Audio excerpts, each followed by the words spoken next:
Mon mari veut que ma belle-sœur dorme dans notre maison de plage, mais moi, je dis à la famille à quel point il veut dormir près d'elle.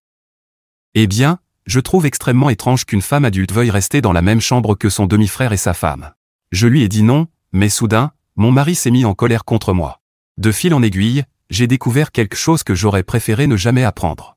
Moi qui ai toujours cru en l'amour et au mariage, j'ai l'impression que mon mariage de 2 ans se transforme peu à peu en quelque chose d'autre, quelque chose d'inacceptable. Voilà ce que je veux dire, Brian et moi nous sommes rencontrés il y a 5 ans dans un magasin. Il se trouvait dans le rayon femmes, et j'étais curieuse de savoir pourquoi il était là et à quel point il faisait attention au choix. Je n'ai pas pu m'empêcher de l'aborder et de lancer une conversation. Je lui ai demandé s'il avait besoin d'aide, et il s'est avéré que oui. Il voulait choisir quelque chose pour sa demi-sœur. J'étais moi-même très attaché à la famille, et j'aimais les gens qui savaient apprécier et prendre soin de la leur. Cette rencontre m'a fait tomber amoureuse de Brian. Je l'ai aidé à choisir, et il a pris mon numéro. À partir de là, nous sommes devenus inséparables. Nous parlions chaque jour, et notre amitié a fleuri en relation amoureuse. Nous sommes sortis ensemble pendant 3 ans et mariés depuis 2 ans. Au début de notre mariage, il ne semblait pas y avoir de problème. Tout se passait bien, mais ensuite, j'ai commencé à remarquer de petits changements chez Brian. Il rentrait à la maison sans enthousiasme à l'idée de me voir. Il commença à inventer des excuses pour ne pas manger les plats que je préparais, et cela a duré presque toute notre 2e année de mariage. Il y eut plusieurs disputes et réconciliations, et j'avais l'impression que l'homme qui avait toujours été mon mari et mon ami n'était plus là. Comme s'il avait été remplacé par quelqu'un que j'avais du mal à comprendre au quotidien. Un jour, je suis rentré du travail et j'ai découvert que Brian avait organisé une fête avec de l'alcool. Toute la maison empestait l'alcool et la cigarette. J'étais choqué, car je ne l'avais jamais connu fumeur ni buveur. Il était affalé sur le canapé, marmonnant de façon incohérente. J'ai dû le traîner jusqu'à la chambre pour qu'il dorme. Dans son état d'ivresse, il a crié « Je n'aurais jamais dû t'épouser ». Je ne savais pas quoi répondre. Cette phrase m'a fait très mal, mais j'ai mis ça sur le compte de l'alcool, et nous n'en avons jamais reparlé. L'humeur de Brian passait de la tristesse à la joie, et j'ai enduré ces changements d'humeur. Il y avait des moments où il ne voulait même pas me toucher. Malgré tout, étant une personne engagée et croyant que les choses pouvaient s'arranger, j'ai essayé de faire fonctionner notre mariage. J'ai discuté avec Brian plusieurs fois, en essayant de le comprendre. Je savais qu'être marié était différent de vivre seul, et qu'il avait beaucoup à assimiler. Il y avait aussi la pression possible de son travail. Nous avons gardé notre couple à flot, essayant de sauver notre mariage. J'ai remarqué quelques améliorations chez Brian. Il a recommencé à manger mes plats et se plaignait moins. Comme nous approchions de notre 3e anniversaire, j'ai pensé qu'il serait bon de faire une pause loin des pressions du quotidien et de partir en voyage. Nous avions acheté une maison de plage juste avant notre mariage, et nous pouvions y séjourner pour des vacances. J'en ai parlé à Brian, et il a trouvé que c'était une bonne idée. Son humeur a changé instantanément, il est devenu enthousiaste. Ce fut un soulagement pour moi car j'étais déjà fatigué de voir Brian toujours morose. Son soutien pour cette idée était une bouffée d'air frais. Il m'a demandé de réserver les billets d'avion et a commencé à préparer le voyage. J'étais heureuse que nous puissions enfin prendre l'air et commencer notre 3e anniversaire avec de la positivité et de l'amour, repartir à zéro. Mais tout cela s'est effondré quand, il y a 2 jours, Brian m'a appelé dans la chambre en disant qu'il avait quelque chose d'important à me dire. Il avait une expression grave, et j'ai tout de suite compris que quelque chose n'allait pas. Il m'a dit qu'il aimerait que sa famille se joigne à nous pour le voyage.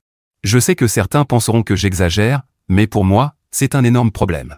Nous avions parlé d'un voyage en amoureux, alors je ne comprends pas pourquoi, soudain, Brian a changé d'avis.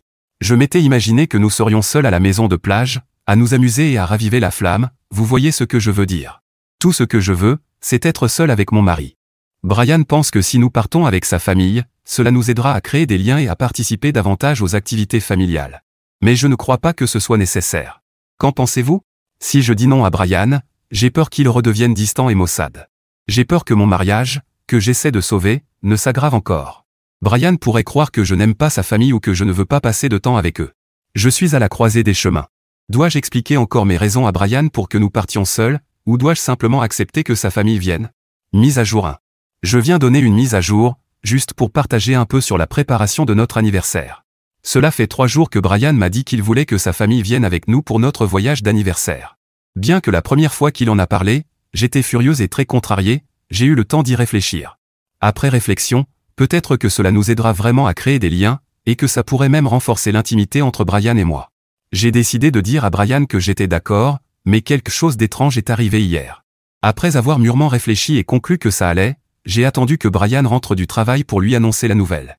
Quand il est rentré, je l'ai assis pour une conversation et je lui ai dit que j'étais d'accord pour que sa famille vienne avec nous en vacances. À peine avais-je dit oui qu'il a crié, m'a soulevé dans les airs et m'a fait tourner. Je n'avais jamais vu Brian aussi heureux en plus de 2 ans de mariage. Quand il m'a enfin reposé, j'étais essoufflé. Il n'arrêtait pas de m'embrasser et de dire « Merci, ça compte vraiment beaucoup pour moi ».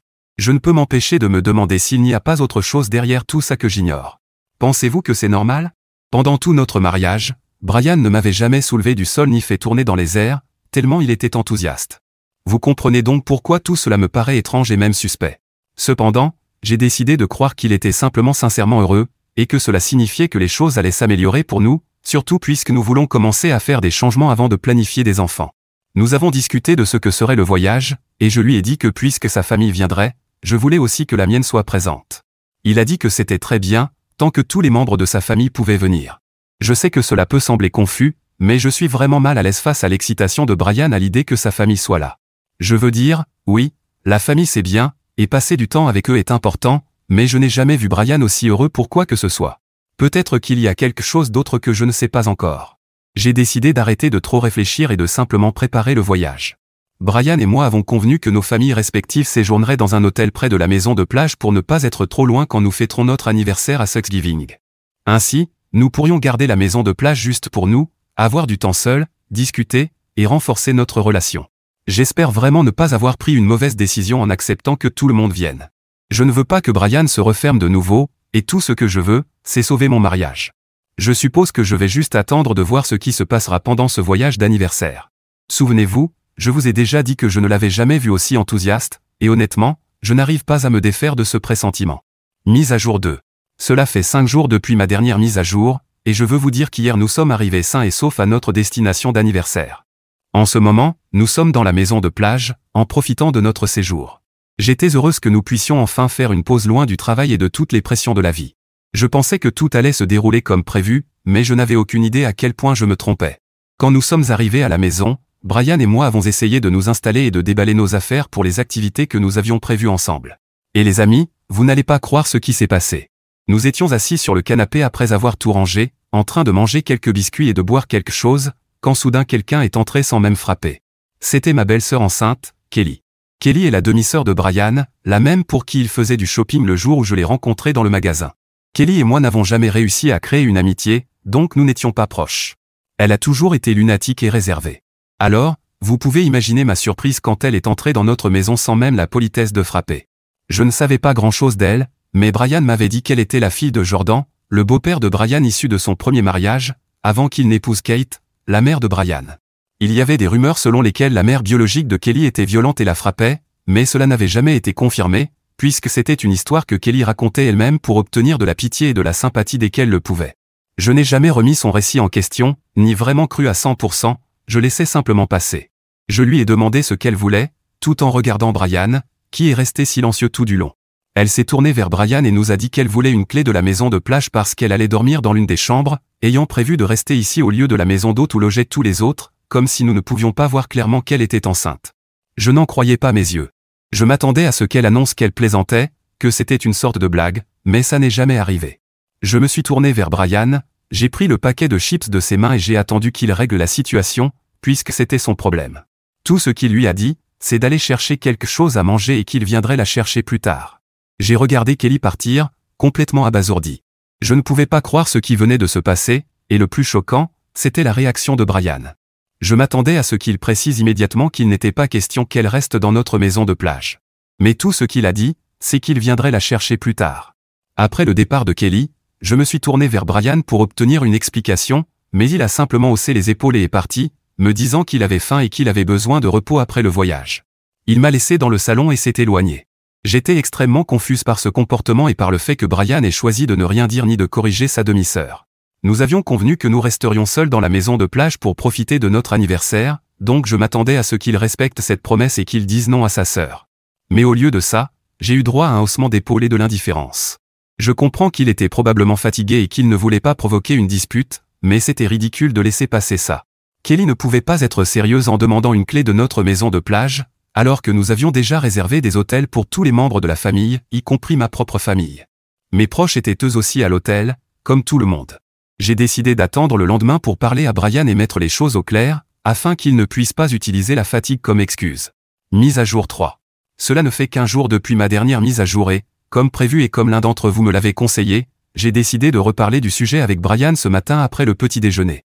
Je n'arrive pas à croire que je vais dire ça, mais à ma grande surprise, Brian m'a dit qu'il ne voyait aucun problème à ce que Kelly ait un double des clés et reste avec nous dans la maison de plage. Au début, je pensais que c'était une blague évidente, mais en voyant son expression sérieuse et inchangée, j'ai compris qu'il ne plaisantait pas. Dire que j'étais sous le choc serait un euphémisme. Comment Brian pouvait-il me dire de donner une clé de notre maison de plage à Kelly, alors qu'il savait pertinemment que nous avions convenu d'y être seuls et que nous avions même réservé un autre logement pour toutes nos familles? J'ai donc essayé de rappeler à Brian l'accord que nous avions passé avant de décider de ce voyage d'anniversaire, au cas où il l'aurait oublié. Nous avions autorisé nos familles à venir à condition qu'elles restent dans leur chambre d'hôtel, et que nous restions seuls dans la maison de plage, n'est-ce pas? Avant même que je ne termine ma phrase, Brian m'a crié de la fermer. J'étais sidéré par ce soudain accès d'hostilité.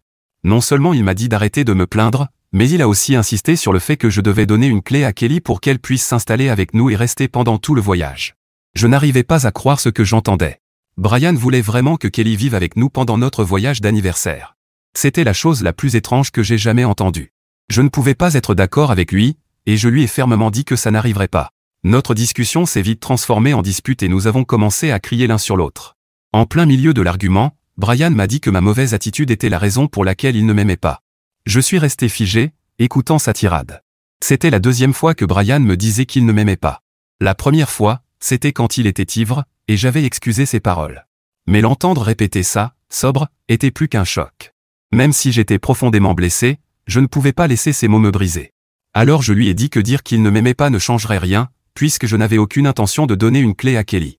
Elle pouvait rester à la maison d'hôte avec ses parents, ma famille y était aussi. Avant que je n'ai pu terminer ma phrase, Brian a crié « Eh bien, si tu ne donnes pas la clé à Kelly, je mets fin à ce mariage et je te quitte. » Il a quitté la pièce en claquant la porte. C'était la chose la plus choquante que j'ai entendue de Brian en 3 ans de mariage. Je ne peux même pas expliquer à quel point je suis anéanti. Je ne peux pas croire que mon propre mari choisisse sa demi-sœur plutôt que notre mariage et tout ce que nous avons partagé. Tout ce que je voulais, c'était passer du temps seul avec mon mari. Je n'aurais jamais imaginé que les choses prendraient une telle tournure. La réaction de Brian face à tout cela n'est pas seulement choquante, elle est aussi complètement incompréhensible pour moi. Cela n'a fait que renforcer mon soupçon que quelque chose ne tourne pas rond chez lui. Mise à jour 4. Cela fait 2 jours depuis la violente dispute que j'ai eue avec Brian au sujet de Kelly, et j'ai décidé de ne pas prendre de décisions immédiates. Oui, parfois on dit des choses sous la colère, et parfois on les pense vraiment quand on est énervé, mais j'ai voulu me raccrocher à l'idée que ce n'était que des paroles et j'ai choisi de ne pas réagir tout de suite. Mais j'ai découvert que ce n'était pas le cas avec Brian.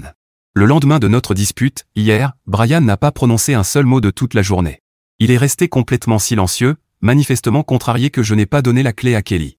Puis, plus tard dans la soirée, Kelly s'est présentée à la porte pendant le dîner, sans invitation, et encore une fois sans frapper. Elle a exigé de dormir dans notre maison ce soir-là. Elle affirmait qu'étant enceinte de 5 mois, elle ne devait pas être traitée de la façon dont nous la traitions.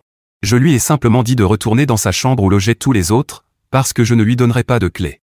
Elle est partie en claquant la porte derrière elle. Brian, qui avait calmement bu tout ce temps, s'est soudain levé, a jeté son verre sur la table et m'a dit que j'étais une déception. Il a dit qu'il avait hâte de me quitter si je ne donnais pas la clé à Kelly, puis il s'est levé de table.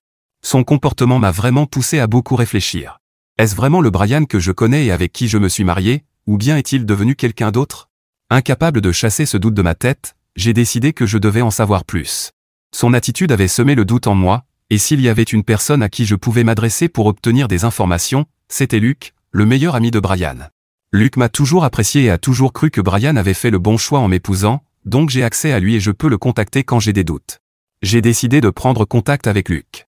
Je lui ai envoyé un message en lui disant qu'il y avait quelque chose d'urgent que je devais éclaircir et que ma famille allait s'effondrer si je n'y arrivais pas. Il m'a répondu, et nous avons convenu d'un appel pour le lendemain, puisqu'il était au travail au moment de mon message et ne pouvait pas parler. Alors maintenant, j'attends de voir ce qui ressortira de cette conversation. Je vous tiendrai au courant demain. Merci infiniment d'avoir suivi mon histoire et d'être là avec moi jusqu'à présent. Mise à jour 5. Après tout ce qui s'est passé avec Brian il y a 2 jours et en attendant d'obtenir plus d'informations de Luc, j'ai eu le temps de réfléchir. J'en suis arrivé à la conclusion que contacter Luc était la bonne décision. Je sais que certains d'entre vous m'ont reproché d'impliquer une tierce personne dans mon mariage en contactant son ami, mais tout ce que je peux dire c'est, vous n'êtes pas à ma place. Vous ne savez vraiment pas ce que c'est. Brian n'est pas quelqu'un qui aime avoir des conversations. J'ai essayé d'innombrables fois de lui parler de nos problèmes, mais il m'ignore toujours, alors j'ai dû faire ce que j'avais à faire. Hier, J'ai fait une longue promenade sur la plage et j'ai eu la conversation avec Luc. Vous n'allez pas croire ce que j'ai découvert. Luc m'a révélé que Brian n'était pas celui qu'il prétendait être quand nous nous sommes rencontrés. Il avait menti en disant être amoureux de moi. Luc m'a dit que Brian avait eu de nombreuses aventures avant notre mariage. Cependant, Luc avait soutenu son mariage avec moi, parce qu'il pensait que j'aurais une bonne influence dans sa vie. Il espérait que Brian changerait pour le mieux avec moi à ses côtés, mais il a été déçu de voir que ce n'était pas le cas. Luc voulait que Brian ait une belle famille et soit fidèle à sa femme, mais Brian ne l'a pas écouté. Puis Luc m'a envoyé des photos et des vidéos, où j'ai vu Brian et Kelly dans un club, en train de faire des choses qu'aucun frère et sœur par alliance ne devrait jamais faire. Brian l'a touché de manière inappropriée et faisait des choses répugnantes. Je n'ai pas pu retenir mes larmes. Cela expliquait l'audace de Kelly d'entrer chez nous et d'exiger une chambre dans notre maison de plage. Alors que je pensais avoir déjà entendu assez d'horreurs, il y en avait encore plus. Luc m'a dit qu'il y a 5 mois, quand Brian avait prétendu partir en voyage d'affaires, il avait menti. En réalité, il était allé voir Kelly, qui lui avait annoncé sa grossesse. Je n'arrivais pas à croire ce que j'entendais. J'ai commencé à assembler les pièces du puzzle. Cela devait être la raison pour laquelle, ce samedi soir-là, en rentrant à la maison, j'avais trouvé Brian ivre, il venait de recevoir la nouvelle de la grossesse de Kelly. J'étais anéanti et j'ai pleuré pendant que Luc continuait de parler au téléphone. Je lui ai reproché de ne pas m'avoir dit plus tôt la vérité sur le vrai Brian. Il s'est excusé et a expliqué qu'il n'avait découvert la relation entre Brian et Kelly que quelques semaines avant notre mariage et qu'il ne voulait pas le gâcher. Je l'ai remercié, j'ai raccroché et je suis resté là, sous le choc. Je n'arrivais pas à croire ce que je venais de découvrir. Brian avait probablement mis Kelly enceinte pendant notre mariage, et je n'en avais aucune idée. Mon mari avait été amoureux de sa belle-sœur tout ce temps, et je n'avais été qu'une couverture pour lui, malgré toutes ces années passées à ses côtés. Mise à jour 6. Quelques mois se sont écoulés depuis que j'ai découvert que Brian me trompait. J'ai décidé de suivre certains de vos conseils et de mettre en place mon plan de vengeance. Comme quelqu'un l'a dit, ce mariage ne valait pas la peine de se battre, puisque Brian avait toujours été amoureux de sa belle-sœur. Il devait payer pour m'avoir fait autant souffrir, et c'est exactement ce que je comptais faire. Après les révélations de Luc, je n'étais plus moi-même pendant 2 jours. Pendant ce temps, Brian continuait de me menacer pour que je donne la clé à Kelly. Je l'ai complètement ignoré tout en travaillant sur mon plan pour qu'il paie son infidélité. J'ai organisé un déjeuner, et juste avant de présenter l'idée et d'inviter les membres de la famille, je suis allé voir Brian et je me suis excusé de ne pas avoir donné plus tôt la clé à Kelly. Je lui ai dit que j'avais prévu un déjeuner où il pourrait inviter tout le monde et où je pourrais m'excuser spécialement auprès de Kelly, en lui remettant même une clé de notre maison de plage. Bien sûr, Brian était ravi de l'idée et a dit que c'était une bonne chose, alors j'ai continué à tout organiser. J'ai pris une clé USB et j'y ai transféré toutes les photos et vidéos de Brian et Kelly depuis mon téléphone. J'ai invité tout le monde, y compris ma mère, Lisa, mon père, Gabriel, et mes 2 frères, Johnny et Kevin. Tous les membres de la famille de Brian qui étaient venus pour le voyage étaient également présents. J'ai dit à Brian de parler en premier, car je voulais conclure le déjeuner avec ma grande excuse, surtout envers Kelly. Brian a accepté et a porté un toast en mon honneur, disant à tout le monde combien il m'aimait et qu'il ne pouvait pas imaginer sa vie sans moi. C'était la chose la plus ridicule que j'ai jamais entendue, et j'ai eu envie de lui donner un coup de poing pour ce mensonge, mais je savais que je devais être patiente et garder le meilleur pour la fin. Quand Brian a fini de parler, tout le monde a applaudi, et ce fut mon tour. J'ai remercié tout le monde d'être venu et de nous soutenir. Puis, de manière théâtrale, j'ai demandé à Kelly de se lever car j'avais des excuses à lui présenter. J'ai dit à tout le monde que j'avais des photos à montrer de nos 3 années de mariage. J'ai allumé le projecteur et montré les photos et vidéos de Brian et Kelly en train de s'embrasser. La pièce a explosé. Tout le monde a crié, et Kelly a essayé de s'enfuir, mais j'avais posté quelqu'un à la porte pour s'assurer que personne ne puisse sortir. Tout le monde était sous le choc. Puis j'ai annoncé que le bébé de Kelly n'était pas, en réalité, celui de son petit ami, comme elle l'avait prétendu. Non, c'était celui de Brian. J'ai regardé Brian et je lui ai dit à quel point j'étais déçu, et que c'était moi qui le quittais. Brian et Kelly pouvaient aller en enfer, je n'en avais plus rien à faire. Je me suis aussi excusé sarcastiquement auprès de Kelly et je lui ai offert la clé de la maison, en lui disant que de cette façon elle pourrait dormir dans la même maison que le père de son enfant. Je ne savais pas si c'était vrai, mais je voulais ajouter plus de drame à mes paroles. La famille de Brian était stupéfaite. Mon frère a même bondi sur lui, prêt à le frapper, mais je l'ai arrêté. Il n'y avait aucune raison que quelqu'un ruine sa vie à cause de quelqu'un comme Brian. Ses parents l'ont renié sur le champ et lui ont dit qu'ils ne voulaient plus avoir aucun contact avec lui. Quant à Kelly, elle s'est effondrée par terre, les larmes aux yeux, complètement anéantie. Jordan, le beau-père de Kelly, lui a dit qu'il ne voulait plus jamais la revoir. Tout le monde est parti, furieux. J'ai demandé le divorce et, heureusement, j'ai gardé la maison de plage. Même si je pensais la vendre, je ne veux rien qui me rappelle la liaison de mon ex-mari avec sa belle-sœur. Mise à jour 7. Eh bien, Le mystère de l'identité du père du bébé de Kelly est enfin résolu, c'est mon ex-mari, Brian.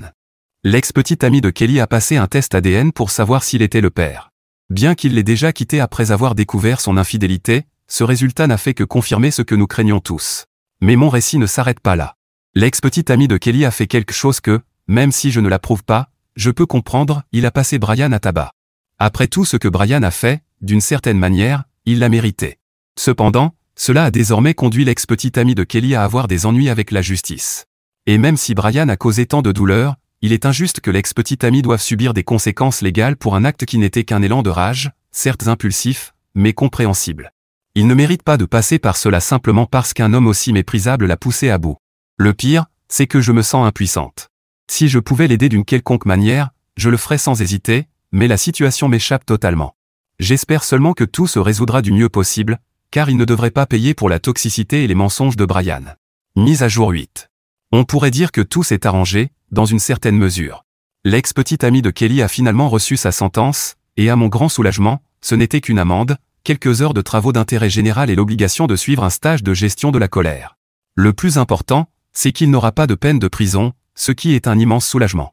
Je sais que ce qu'il a fait n'était pas correct, mais Brian et Kelly l'ont poussé à bout, et il n'est pas juste qu'il paie davantage pour la toxicité qu'ils lui ont infligée. Son avocat a réussi à justifier ses actions en se basant sur le stress émotionnel qu'il avait enduré pendant tous ces mois. J'ai même dû témoigner, en racontant tout ce qui s'était passé. Je ne sais pas si cela a vraiment aidé, mais j'ai senti que c'était mon devoir de le faire. Je voulais m'assurer qu'il n'ait pas à subir une punition disproportionnée, compte tenu de tout ce que Brian et Kelly lui avaient fait. Et à moi aussi, d'ailleurs. Quant à Brian et Kelly, mes ex-beaux-parents m'ont dit qu'ils allaient se marier. Bien que personne dans la famille ne compte assister à ce mariage. Je ne peux pas m'empêcher de ressentir que Brian et Kelly n'ont pas eu ce qu'ils méritaient vraiment. Ça fait mal de voir qu'après tout le mal qu'ils ont causé, la vie continue pour eux sans conséquences majeures. Parfois, je me dis que la justice ne fonctionne pas toujours comme elle le devrait, et c'est une dure réalité à accepter. Même si l'ex de Kelly a évité le pire, je pense encore que le poids des conséquences aurait dû tomber sur ces deux traîtres. Mise à jour 9. Cela fait 3 ans depuis la dernière fois que je vous ai écrit, et comme cette information est liée à mon histoire, je sentais que je devais la partager. Après tout ce qui s'est passé avec mon ex et sa belle-sœur, j'ai réussi à tourner la page et à reconstruire ma vie, donc la nouvelle que j'apporte ne m'a pas vraiment affecté personnellement. Mais voilà, mon ex-mari est décédé. Il a eu un accident de voiture et n'a pas survécu. Je ne donnerai pas de détails ici, car je ne pense pas qu'il soit nécessaire. Le plus étrange dans tout cela, c'est que je ne ressens rien, ou du moins pas ce qu'on pourrait attendre. Peut-être parce que j'avais déjà fait la paix avec tout ce qui s'était passé, et parce que sa trahison et les blessures qu'il m'a laissées m'ont aidé à grandir et à devenir plus forte. Cependant, la seule chose qui me pèse dans tout ça, c'est l'enfant qu'il laisse derrière lui. Les enfants sont toujours les vraies victimes dans ces histoires, et maintenant son fils devra grandir sans père. C'est le seul innocent dans toute cette histoire, et mon cœur se brise pour lui, sachant que sa vie sera marquée non seulement par l'infidélité de son père, mais aussi par son absence définitive. Voilà ce que je voulais partager avec vous. Même si tout cela me rappelle certains souvenirs, il ne me tourmente plus comme autrefois.